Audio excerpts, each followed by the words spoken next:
ആകാശവാണി. നമസ്കാരം. പ്രാദേശിക വാർത്തകൾ വായിക്കുന്നത് ഗോപകുമാർ.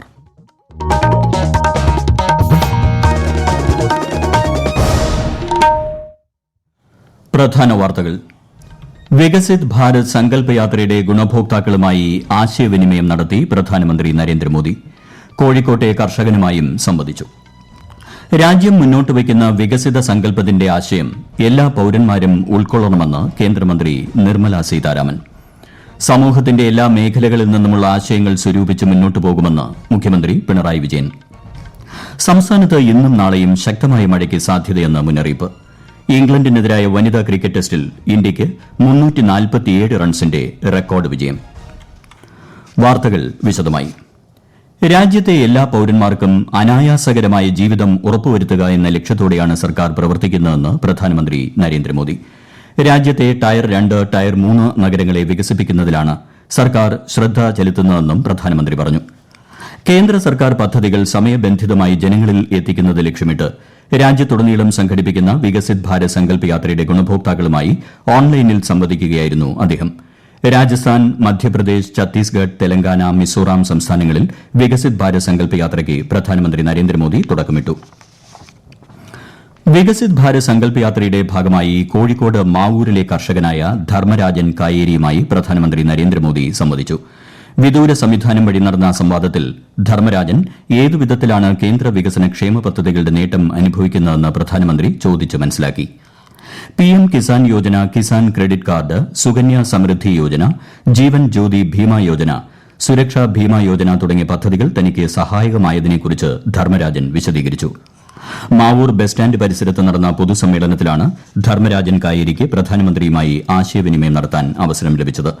2047ഓടെ ഇന്ത്യയെ വികസിത രാഷ്ട്രമാക്കുക എന്ന ലക്ഷ്യം നേടിയെടുക്കാൻ പൊതുജനങ്ങളിൽ നിന്ന് അനുഭവങ്ങൾ മനസ്സിലാക്കുക എന്ന ലക്ഷ്യത്തോടെയാണ് പ്രധാനമന്ത്രിയുടെ തത്സമയ സംവാദം നടക്കുന്നത്. രാജ്യം മുന്നോട്ടുവച്ച വികസിത സങ്കല്പത്തിന്റെ ആശയം ഓരോരുത്തരും ഉൾക്കൊള്ളണമെന്നും 2047ൽ രാജ്യത്തെ വികസിത രാഷ്ട്രമാക്കാനുള്ള യാത്രയിൽ എല്ലാവരും സംഭാവന ചെയ്യണമെന്നും കേന്ദ്ര ധനമന്ത്രി നിർമ്മല സീതാരാമൻ. വികസിത് ഭാരത് സങ്കല്പ് യാത്രയുടെ ഭാഗമായി തിരുവനന്തപുരം മംഗലപുരം പഞ്ചായത്തിൽ നടന്ന പരിപാടി ഉദ്ഘാടനം ചെയ്യുകയായിരുന്നു കേന്ദ്രമന്ത്രി. I want to put this in record. This Viksit Bharat Yatra, Sankalp Yatra, where all of us will have to take the Sankalpam that we have to take so that we'll contribute. We'll become party to building India to be a developed country by 2047. That is behind this Viksit Bharat Sankalp Yatra.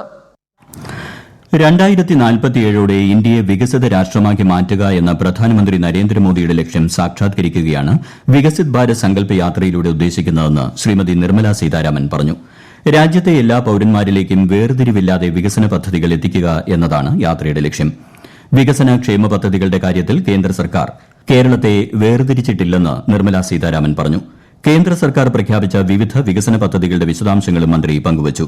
എല്ലാ സംസ്ഥാനങ്ങൾക്കും തുല്യ പ്രാധാന്യമാണ് കേന്ദ്ര സർക്കാർ നൽകുന്നത്. കേന്ദ്രത്തിൽ നിന്നും സംസ്ഥാനങ്ങൾക്ക് ലഭിക്കേണ്ട ധനവിഹിതം യഥാസമയം കൈമാറണം എന്ന കാഴ്ചപ്പാടാണ് പ്രധാനമന്ത്രിക്കുള്ളതെന്നും നിർമ്മല സീതാരാമൻ പറഞ്ഞു. വിവിധ കേന്ദ്ര പദ്ധതികളുടെ ഗുണഭോക്താക്കൾക്കുള്ള ധനസഹായവും മറ്റ് ആനുകൂല്യങ്ങളും കേന്ദ്രമന്ത്രി ചടങ്ങിൽ കൈമാറി. കേന്ദ്ര സർക്കാരിന്റെ പദ്ധതികൾ ജനങ്ങളിലേക്ക് എത്തിക്കുന്ന വികസിത് ഭാരത് സങ്കല്പ് യാത്രയ്ക്ക് സംസ്ഥാനത്ത് വലിയ സ്വീകരണമാണ് ലഭിക്കുന്നത്.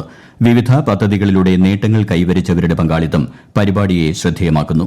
Kisan credit card, PM Kisan, Pradhanmantri Fasal Bima Yojana എന്നിങ്ങനെ വിവിധ കേന്ദ്ര പദ്ധതികളുടെ ഗുണഭോക്താവായ മലപ്പുറം സ്വദേശിയായ കർഷകൻ ശ്രീ ഉണ്ണികൃഷ്ണൻ തന്റെ അനുഭവം ആകാശവാണിയുമായി പങ്കുവയ്ക്കുന്നു. നമസ്കാരം, എൻ്റെ പേര് ഉണ്ണികൃഷ്ണൻ. ഞാൻ മലപ്പുറം ജില്ലയിലെ പള്ളിക്കൽ പഞ്ചായത്തിലൊരു കർഷകനാണ്. കിസാൻ ക്രെഡിറ്റ് കാർഡ് വഴി ലളിതമായ വ്യവസ്ഥയിൽ 3 ലക്ഷം രൂപ കാർഷിക ആവശ്യത്തിനായി പള്ളിക്കൽ കേരള ഗ്രാമീണ ബാങ്ക് വഴി എനിക്ക് ലഭിച്ചിട്ടുണ്ട്. അതുപോലെ പിഎം കിസാൻ പദ്ധതിയുടെ 15 പ്രാവശ്യമായി 30,000 രൂപ എൻ്റെ ബാങ്ക് അക്കൗണ്ടിൽ എത്തിയിട്ടുണ്ട്. അതുപോലെ പിഎം ഫസൽ ഭീമ യോജന പദ്ധതി പ്രകാരം വിള ഇൻഷുറൻസ് സൗകര്യവും ഇന്ന് ലഭിക്കുന്നുണ്ട്. യുവത്വത്തിന് അവരുടെ കഴിവുകൾ വളർത്താനുള്ള സാഹചര്യം ഇന്നത്തെ ഇന്ത്യയിലുണ്ടെന്നും അതുപയോഗിച്ച് വികസിത ഭാരതം നിർമ്മിക്കേണ്ടത് ഇന്നത്തെ യുവജനങ്ങളാണെന്നും കേന്ദ്ര ധനമന്ത്രി നിർമ്മല സീതാരാമൻ. കൊല്ലം ഫാത്തിമ മാതാ നാഷണൽ കോളേജിൽ ബിരുദദാന ചടങ്ങ് ഉദ്ഘാടനം ചെയ്ത് സംസാരിക്കുകയായിരുന്നു അവർ. യുവതലമുറയാണ് രാജ്യത്തെ മുന്നോട്ട് നയിക്കേണ്ടതെന്ന് പറഞ്ഞ ശ്രീമതി സീതാരാമൻ വികസിത രാജ്യ സാക്ഷാത്കാരത്തിന് ദീർഘവീക്ഷണമുള്ള ഇന്നത്തെ യുവജനങ്ങളുടെ സംഭാവന പ്രധാനമാണെന്നും സൂചിപ്പിച്ചു. കേരളം രാജ്യത്തെ പ്രധാന വിജ്ഞാന കേന്ദ്രമാണ്. രാജ്യത്തിനായി കേരളത്തിന് ഒരുപാട് കാര്യങ്ങൾ ചെയ്യാനുണ്ടെന്നും കേന്ദ്രമന്ത്രി പറഞ്ഞു. കേന്ദ്ര സർക്കാരിന്റെ വികസന ക്ഷേമ പദ്ധതികൾ ജനങ്ങളിൽ എത്തിക്കുന്നതിനായി സംഘടിപ്പിച്ചുവരുന്ന വികസിത് ഭാരത് സങ്കൽപ് യാത്ര വിവിധ ജില്ലകളിൽ പര്യടനം തുടരുന്നു. കണ്ണൂർ പാപ്പിനിശ്ശേരി പഞ്ചായത്തിൽ നടന്ന പരിപാടിയിൽ കേന്ദ്ര പദ്ധതികളുടെ ഗുണഭോക്താക്കൾ അവരുടെ അനുഭവങ്ങൾ പങ്കുവച്ചു. കോട്ടയം ജില്ലയിൽ സങ്കൽപ് യാത്ര ഇന്ന് രാവിലെ തീക്കോയി പഞ്ചായത്തിൽ നിന്നും ആരംഭിച്ചു. വൈകിട്ട് തലനാട് പഞ്ചായത്തിലും പര്യടനം നടന്നു. വയനാട് നെന്മേനി പഞ്ചായത്തിൽ നടന്ന പരിപാടിയിൽ മികച്ച കർഷകനായ ഡേവിഡ് പൂക്കോടിനെ ചടങ്ങിൽ ആദരിച്ചു. ഇടുക്കിയിലെ അടിമാലി ബ്ലോക്ക് പഞ്ചായത്തിൽ നടന്ന പരിപാടിയിൽ വിവിധ വകുപ്പുകളെ പ്രതിനിധീകരിച്ച് വിദഗ്ധർ പദ്ധതികൾ വിശദീകരിച്ചു. ഗവർണർ ആരിഫ് മുഹമ്മദ് ഖാൻ കാലിക്കറ്റ് സർവകലാശാലയിൽ എത്തുന്നതിനെ തുടർന്ന് കരിങ്കൊടിയുമായി നിരവധി എസ്എഫ്ഐ പ്രവർത്തകർ ഉപരോധ സമരം നടത്തുന്നു. കേരളത്തിലെ സർവകലാശാലകളിൽ സംഘപരിവാർ വൽക്കരണത്തിന് ഗവർണർ ശ്രമിക്കുകയാണെന്നാരോപിച്ച് ഗവർണറെ ക്യാമ്പസിൽ കാലുകുത്താൻ അനുവദിക്കില്ലെന്നായിരുന്നു എസ്എഫ്ഐയുടെ വെല്ലുവിളി. ആ വെല്ലുവിളി ഏറ്റെടുത്താണ് ഗവർണർ സർവകലാശാല ഗസ്റ്റ് ഹൌസിൽ തന്നെ തങ്ങാൻ തീരുമാനമെടുത്തത്. വൈകിട്ട് കരിപ്പൂരിൽ വിമാനമിറങ്ങുന്ന ഗവർണർ സർവകലാശാല ഗസ്റ്റ് ഹൌസിലെത്തും. ഗവർണർ എത്തും മുൻപ് തന്നെ പ്രതിഷേധം ഉയർന്ന സാഹചര്യത്തിൽ പോലീസ് അതീവ സുരക്ഷ ഏർപ്പെടുത്തി. ഈ വാർത്തകൾ ആകാശവാണിയിൽ നിന്ന്. ഇംഗ്ലണ്ടിനെതിരെ മുംബൈയിൽ നടന്ന ക്രിക്കറ്റ് ടെസ്റ്റിൽ ഇന്ത്യൻ വനിതകൾക്ക് 347 റൺസിന്റെ വൻ വിജയം. 479 റൺസ് എന്ന റെക്കോർഡ് വിജയലക്ഷ്യം മുന്നോട്ടുവച്ച ഇന്ത്യയ്ക്കെതിരെ ഇംഗ്ലണ്ട് 131 റൺസിന് പുറത്താവുകയായിരുന്നു. നേരത്തെ 6 വിക്കറ്റ് നഷ്ടത്തിൽ 186 റൺസിന് ഇന്ത്യ രണ്ടാം ഇന്നിംഗ്സ് ഡിക്ലെയർ ചെയ്തിരുന്നു. സംസ്ഥാനത്ത് ഇന്നും നാളെയും ശക്തമായ മഴയ്ക്ക് സാധ്യതയെന്ന് കേന്ദ്ര കാലാവസ്ഥാ വകുപ്പിന്റെ മുന്നറിയിപ്പ്. തിരുവനന്തപുരം ജില്ലയിൽ ഇന്ന് മഞ്ഞ ജാഗ്രത പ്രഖ്യാപിച്ചിട്ടുണ്ട്. അതിശക്തമായ മഴ പെയ്യുമെന്ന മുന്നറിയിപ്പിന്റെ അടിസ്ഥാനത്തിൽ തിരുവനന്തപുരം ജില്ലയിൽ നാളെ ഓറഞ്ച് ജാഗ്രതാ മുന്നറിയിപ്പുമുണ്ട്. ക്വാറിയിംഗ്, ഖനന പ്രവർത്തനങ്ങൾ, മലയോര കടലോര പ്രദേശങ്ങളിലേക്ക് ഉൾപ്പെടെയുള്ള വിനോദസഞ്ചാരം എന്നിവ ഇനിയൊരു അറിയിപ്പുണ്ടാകുന്നതുവരെ നിരോധിച്ചതായി ജില്ലാ കളക്ടർ അറിയിച്ചു. വണ്ടിപ്പെരിയാറിൽ കോടതി വിധിക്കെതിരെ പ്രത്യക്ഷ സമരവുമായി പെൺകുട്ടിയുടെ മാതാപിതാക്കൾ. കോടതി വിധി റദ്ദ് ചെയ്യണമെന്നും പുനരന്വേഷണം വേണമെന്നും ആവശ്യപ്പെട്ട് കറുത്ത തുണികൊണ്ട് വായ മൂടിക്കെട്ടിയായിരുന്നു മാതാപിതാക്കൾ പ്രതിഷേധിച്ചത്. കൂടുതൽ വിവരങ്ങളുമായി ആകാശവാണി ഇടുക്കി ജില്ലാ പ്രതിനിധി രതീഷ് കൃഷ്ണ. വണ്ടിപ്പെരിയാറിൽ 6 വയസ്സുകാരിയെ പീഡിപ്പിച്ച് കൊലപ്പെടുത്തിയ കേസിൽ കോടതി വിധിക്കെതിരെ പ്രത്യക്ഷ സമരവുമായി പെൺകുട്ടിയുടെ മാതാപിതാക്കൾ രംഗത്തെത്തി. വായ കറുത്ത തുണി കൊണ്ട് മൂടിക്കെട്ടിയായിരുന്നു മാതാപിതാക്കൾ പ്രതിഷേധിച്ചത്. കോടതി വിധി റദ്ദ് ചെയ്യണമെന്നും പുനരന്വേഷണം വേണമെന്നും ആവശ്യപ്പെട്ടായിരുന്നു പ്രതിഷേധം. കേസിൽ ബാഹ്യശക്തികളുടെ ഇടപെടൽ ഉണ്ടായിട്ടുണ്ടെന്ന ആരോപണവുമായി CPI ജില്ലാ നേതൃത്വവും രംഗത്തെത്തി. വാളയാറും വണ്ടിപ്പെരിയാറും ചോദ്യചിഹ്നമാകുമ്പോൾ ആലുവ കൊണ്ട് അഭിമാനിക്കാനാവില്ലെന്നാണ് CPI നേതാക്കളുടെ പ്രതികരണം. പ്രതിയെ വെറുതെ വിട്ട വിധിക്കെതിരെ അടുത്തയാഴ്ച ആദ്യം അപ്പീൽ നൽകാനാണ് പ്രോസിക്യൂഷൻ തീരുമാനം.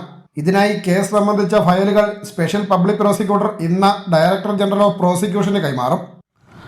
ആകാശവാണി തിരുവനന്തപുരം പ്രാദേശിക വാർത്താ വിഭാഗം അവതരിപ്പിക്കുന്ന പ്രത്യേക പരിപാടിയായ നല്ല വാർത്ത എല്ലാ ശനിയാഴ്ചയും വൈകുന്നേരം 6:40 പ്രക്ഷേപണം ചെയ്യുന്നതാണ്.